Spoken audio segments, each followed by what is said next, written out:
성경 말씀은 사무엘상 7장 12절 말씀입니다. 구약 성경 418페이지입니다. 사무엘상 7장 12절 말씀 제가 봉독해 드리겠습니다. 사무엘이 돌을 취하여 미스바와 센 사이에 세워 이르되 여호와께서 여기까지 우리를 도우셨다 하고 그 이름을 에베네셀이라 하니라. 아멘. 아멘.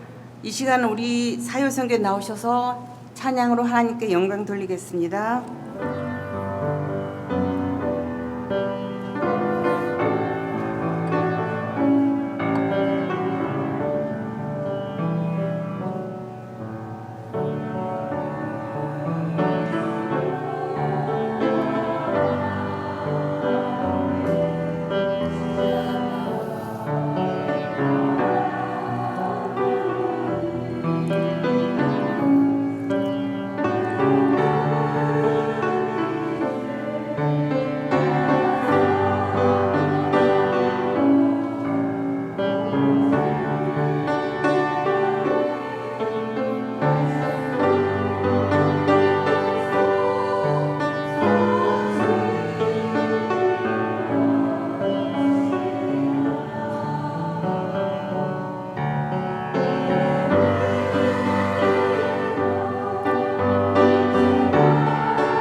신앙하라는 제목으로 목사님 나오셔서 말씀 선포하실 때 많은 은혜 받으시기 바랍니다. 아멘.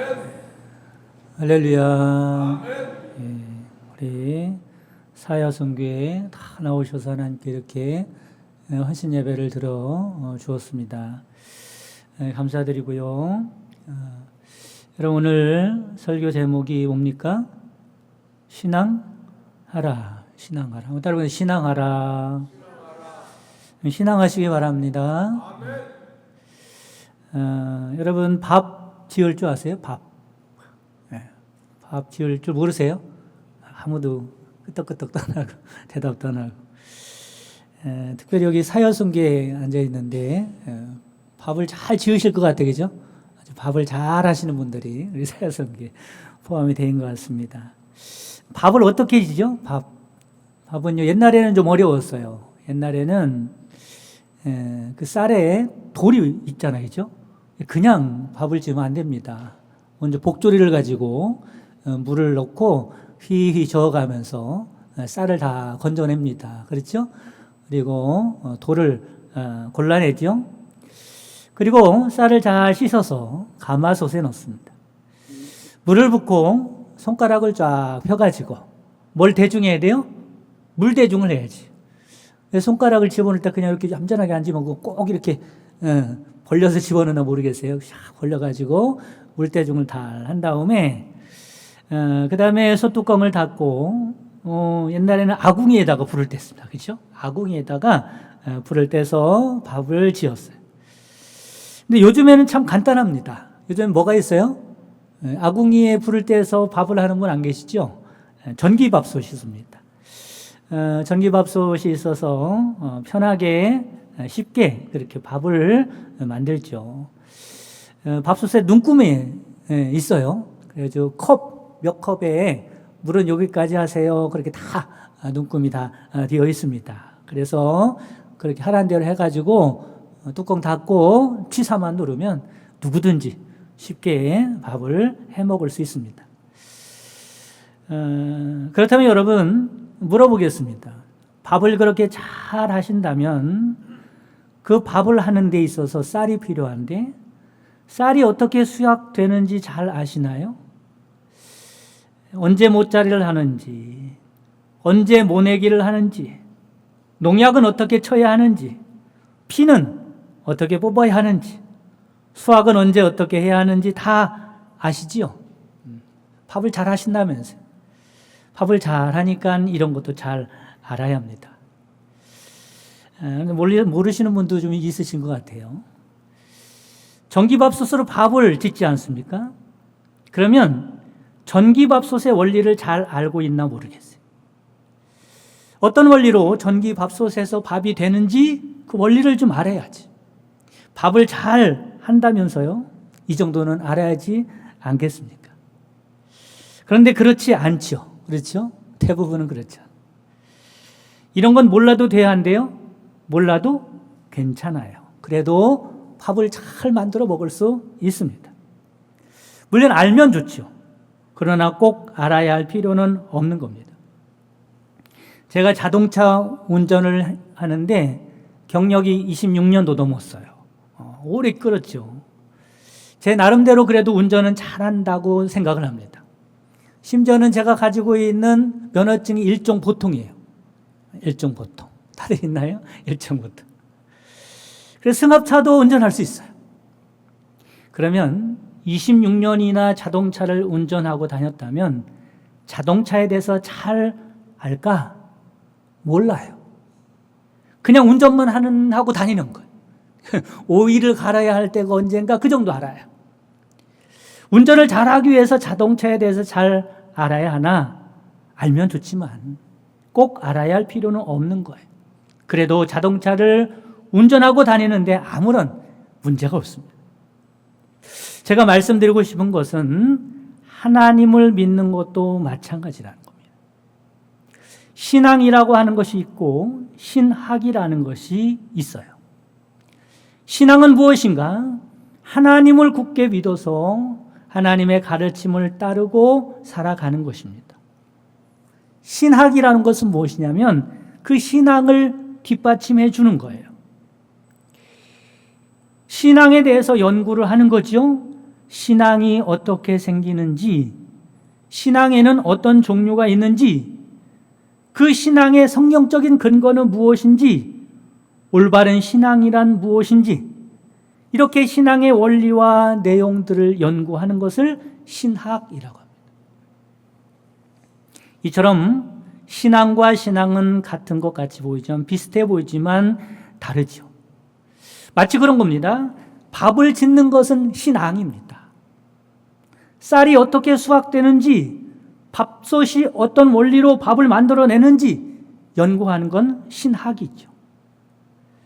자동차를 잘 운전하고 다니는 건 신앙이고, 자동차의 구조나 기능이나 원리 같은 것을 연구하는 것은 신학인 거예요. 그럼 우리는 무엇을 하는 사람들입니까? 신학을 사는 사람들이에요? 신앙을 하는 사람들이에요? 신앙을 하는 사람들이죠. 지금부터 제가 신학이라고 말씀을 드리면 이렇게 이해하시면 됩니다. 아, 하나님을 믿는 건 머리로 믿는 게 아니구나. 여러분 신학하지 마시기 바랍니다. 그러면 어떻게 이해하시면 돼요? 아, 하나님을 믿는 건 머리로 믿는 게 아니구나. 여러분 신앙하시기 바랍니다. 그러면 어떻게 알아들으면 돼요? 아, 하나님을 믿는 건 가슴으로 믿는 것이구나. 마음으로 믿는 것이구나. 이렇게 이해를 하시면 됩니다. 저는 그냥 폼나게 여러분 신학하지 마시고 신앙하시기 바랍니다. 이렇게 말하지만 여러분 그렇게 잘 이해하시기 바랍니다. 할렐루야. 신학은 머리로 하는 거죠. 신앙은 마음과 가슴으로 하는 겁니다. 제가 말씀을 드리는데 신학이 필요 없다는 말이 아니에요. 신학도 필요합니다. 신학이 없으면 신앙은 위험하기 때문에 그렇습니다. 머리로 잘 생각하면서 신앙생활을 해야지. 그렇지 않으면 그 신앙이 위험할 수 있기 때문에 그래요. 그래서 정상적인 것은 그렇습니다. 좋은 것은 신앙도 좋고 신학도 많이 알면 너무 좋은 거예요. 그렇죠? 신학도 많이 알고 신앙도 좋으면 얼마나 좋습니까?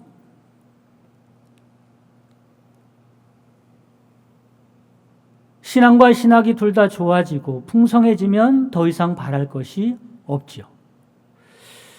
그런데 문제는 이 둘이 비례하면 좋은데, 아, 신학이 좋은 사람, 많은 사람은 신앙도 좋으면 좋은데, 그렇죠? 그런데 문제는 둘이 비례하는 게 아니라 반비례할 때가 많다는 게 문제입니다. 신학을 많이 한 사람은 신앙을 잃어버리기가 쉬워요. 그래서 우리는 무엇을 해야 할까? 신학이 아니라 신앙을 해야 한다는 겁니다. 그게 중요한 거예요. 물론 신학을 하지 말라는 말이 아닙니다. 그보다는 뭘 하라는 말이에요? 신앙을 하라. 여러분 신앙을 하라. 할렐루야. 미국이나 유럽을 보면 세계적인 신학교들이 많습니다. 독일이나 영국이나 얼마나 신학이 발전했는지 몰라요. 그래서 우리나라 신학생들도 이 먼 나라에 가서 유학을 해서 신학을 배워옵니다. 그런데 여러분, 아이러니하게도 이런 나라들이 신앙을 해야 하는 교회들이 문을 닫는다는 것. 예배당이 술집이 되고 카페가 되고 도서관으로 바뀝니다. 이유가 무엇일까? 신학을 하다가 신앙을 잃어버리는 거예요. 얼마나 안타깝습니까? 반면에 라틴계 교회나 중국을 보면 교회가 부흥하고 있습니다. 급성장하고 있어요. 중국의 경우에는 복음을 전하기가 어려운 환경인데도 불구하고 신앙인들의 숫자가 늘어가고 있습니다. 그런데 어떻습니까? 중국에는 변변한 신학교 하나 없어요. 신학이 약한 겁니다. 그런데도 교회가 부흥합니다. 계속 성장하죠? 신앙이 뜨겁습니다. 우리에게 중요한 것이 무엇인가? 신앙이라는 겁니다. 신학을 해서 변화됐다는 사람을 제가 찾아본 적이 없습니다. 신앙할 때 변화되는 거예요. 그래서 여러분, 여러분의 신앙은 어떻다고 생각을 하십니까?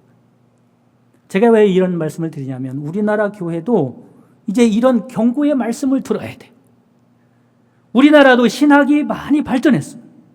그런데 안타까운 것은 신앙이 점점 식어지고 있다는 거죠. 머리는 커져가고 있는데 가슴은 식어져 가고 있는 거예요. 사랑하는 성도 여러분, 신앙하시기 바랍니다. 그러면 신앙이라는 것이 무엇일까? 오늘 말씀해 보면 신앙이라는 것이 이런 거구나 한 두 가지 정도 예가 나오는데 말씀을 드리려고 그래요.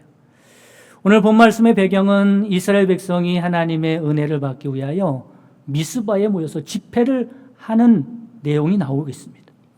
그런데 이 틈을 타서 원수 나라인 블레셋이 쳐들어오게 되죠. 이때 이스라엘이 무엇을 할까? 어떻게 할까? 하나님에 대해서 연구했을까? 세미나를 열었을까? 책을 출판했을까? 아닙니다. 신앙을 했습니다. 어떻게 했을까? 첫째로는 엎드려 기도했습니다. 따라하면서 엎드려 기도했다. 오늘 지났지만 7절 말씀에 보면 이스라엘 자손이 미스바에 모였다 함을 블레셋 사람들이 듣고 그들의 방백들이 이스라엘을 치러 올라온지라. 이스라엘 자손들이 듣고 블레셋 사람을 두려워하여 두렵죠. 그럼 이런 상황 가운데 무엇을 했을까? 9절 말씀에 보면 사무엘이 젖 먹는 어린 양 하나를 가져다가 온전한 번제를 여호와께 드리고 이스라엘을 위하여 여호와께 부르짖음에 여호와께서 응답하셨더라. 하나님께 예배드리고 하나님께 기도했다는. 여러분에게 이런 역사가 일어나기를 주님의 이름으로 축원합니다. 두려울 때, 어려울 때, 힘들 때 어떻게 해야 합니까? 말이 필요 없습니다. 그냥 여호와 하나님께 엎드리시기 바랍니다. 부르짖어 기도하시기 바랍니다. 우리는 신앙을 해야 합니다. 여러분, 신앙하고 있습니까? 뜨겁게 깨어 기도하며 살고 있습니까? 기도하지 않는다면 우리는 신앙을 잃어가고 있는지도 모릅니다. 몰라서 안 하는 게 아니잖아요. 여러분, 무엇보다도 신앙을 회복하시기를 주님의 이름으로 축복합니다.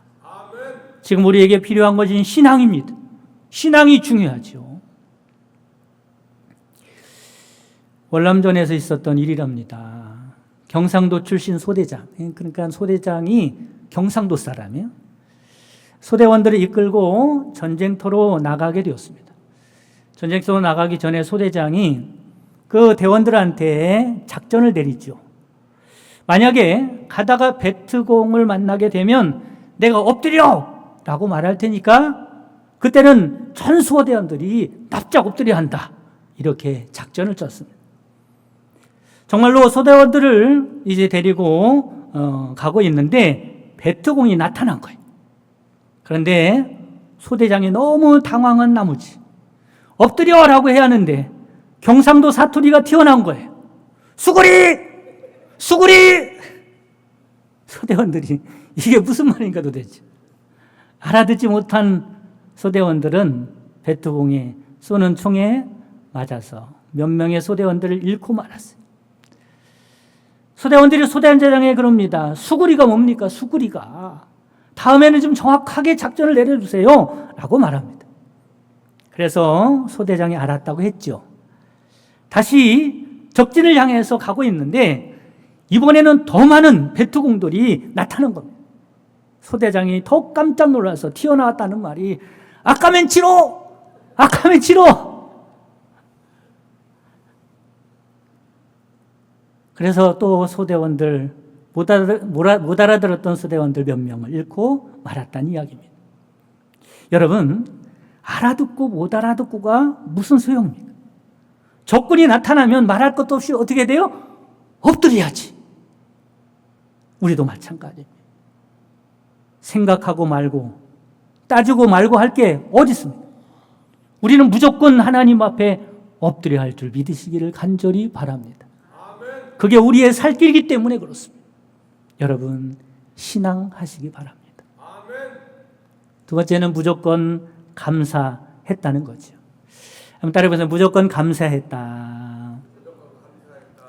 오늘 본문 말씀 우리가 읽은 말씀에 전쟁에서 승리를 한 후의 말씀입니다. 12절에 보면 사무엘이 돌을 취하여 미스바와 센 사이에 세워 이르되 여호와께서 여기까지 우리를 도우셨다 하고 그 이름을 에벤에셀이라 하니라.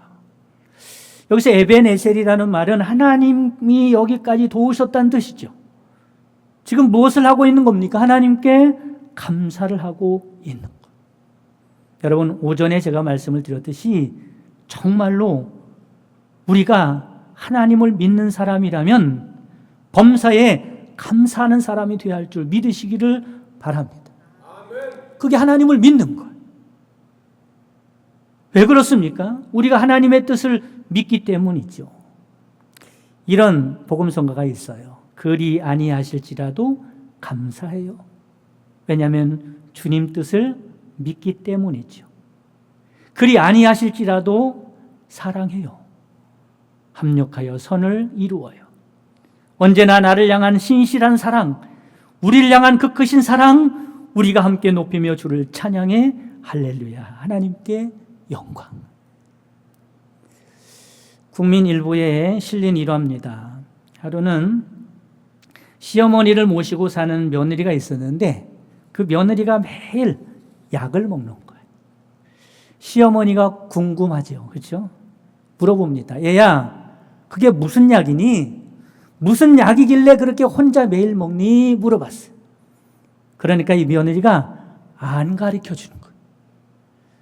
2번을 물어보고 3번을 물어봐도 안 가르쳐 주는 거예요. 시어머니는 자존심도 상하고 화도 나기도 하고 또 의심이 들었어요. 이것 봐라. 얼마나 좋은 약이길래 혼자만 먹고 가르쳐주지도 않지? 나도 먹어야겠다. 그래서 며느리 약을 찾아봤어요. 그랬더니 찾았어요. 보니까 약봉지도 묘하게 생겼어요. 그걸 먹으면 더 젊어질 것만 같고 더 힘이 날 것만 같았어요. 그래서 며느리 몰래 매일 몇 알씩 먹었죠. 어떻게 되었을까? 며칠 못 돼서 약이 다 떨어지고 말았어요. 둘이 먹어대니 금방 떨어지죠. 며느리가 화가 났습니다. 그래서 시어머니에게 말하죠. 어머니, 이 약 드셨어요? 라고 말하니까 이때다 싶어서 말을 합니다. 그래, 내가 먹었다. 어쩔래? 너 혼자만 건강해지려고 약을 먹길래 내가 좀 먹었다. 이 고약한 것. 이렇게 말합니다. 그러자 며느리가 한숨을 푹 쉬면서 말합니다. 어머니, 그렇게 좋은 약이면 왜 제가 어머니에게 안 드렸겠어요? 이 약, 피임약이란 말이에요. 못 알아들으셨어요? 여러분, 서로 믿어야 합니다. 믿어야 행복한 거죠. 우리는 누굴 믿는 사람들이에요? 하나님을 믿는 사람들입니다. 그래서 우리를 믿음의 사람이라고 하지 않습니다. 믿으면요, 신앙하면 감사할 수 있습니다. 얼마 전에 어떤 집사님을 만났는데 무슨 말을 이렇게 하다가 11조에 대한 이야기가 나왔어요. 11조. 민감하지 않습니까? 저는 배운 대로 11조가 뭔지, 11조는 어떻게 하는 건지, 얼마를 해야 하는 건지, 왜 하는 건지 말씀을 드렸어요. 그랬더니 그분이 한다는 말이, 그러면 저는 수입의 11조가 아니라 축복의 11조를 드리고 싶습니다. 이러는 거예요. 축복의 11조? 신학교에서 듣지도 못한 말인데 축복의 11조가 뭡니까? 이렇게 물어봤더니 이렇게 말하는 거예요. 수입의 11조는 말 그대로 수입에서 10분의 1을 드리는 게 수입의 11조라면 축복의 11조는 내가 하나님께 축복받고 싶은 만큼의 11조를 믿음으로 드리는 것입니다. 그러면서 하나님께서 그만큼 축복해 주시지 않겠습니까? 라고 말하는 거예요. 저는 이 말을 들으면서 은혜를 받았어요. 신학은 내가 했는데 신앙은 그 집사님이 더 좋더라고요. 왜냐하면 제가 교회에서 이렇게 목회를 하다 보면 저보다 신앙이 좋은 분들이 너무너무 많아요. 여러분, 신앙하시기 바랍니다. 머리로 말고 마음으로, 가슴으로 하나님을 뜨겁게 섬기시기 바랍니다. 바라기는 뜨거운 신앙으로 주님을 섬기는 성도 여러분, 특별히 사여선교회 회원 여러분 되시기를 주님의 이름으로 축복합니다. 믿음의 여인들을 통해 주님의 몸된 교회를 세우기를 원하시는 하나님, 이 시간 사여선교 헌신 예배로 영광 돌리게 하시니 감사드립니다. 바라옵기는 사여선교회가 언제나 주님의 영광을 위해서 아름답게 쓰임받을 수 있도록 인도하여 주옵소서. 사여선교회가 교회와 가정을 위하여 늘 기도에 힘쓸 수 있게 하여 주시고 영혼 구원하는 일에 충성을 다할 수 있도록 축복해 주옵소서. 이 시간 헌신 예배를 통하여 예물을 드렸사오니 기쁘게 받아 주옵소서. 예물뿐 아니라 우리의 몸과 마음, 모든 삶까지 주님 앞에 구별하여 드리기를 원합니다. 예물 드리는 손길 위에 축복하여 주셔서 하늘문을 활짝 열어주시고 주님의 하늘의 평화와 은혜와 사랑이 넘치는 삶을 살아가게 하여 주옵소서. 이 예물이 쓰이는 곳마다 하나님의 영광이 드러나게 하옵소서.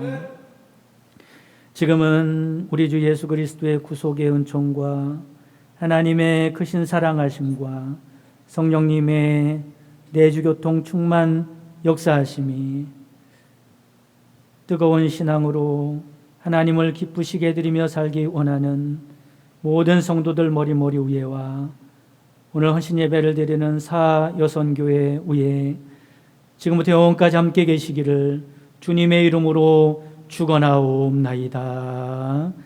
아멘.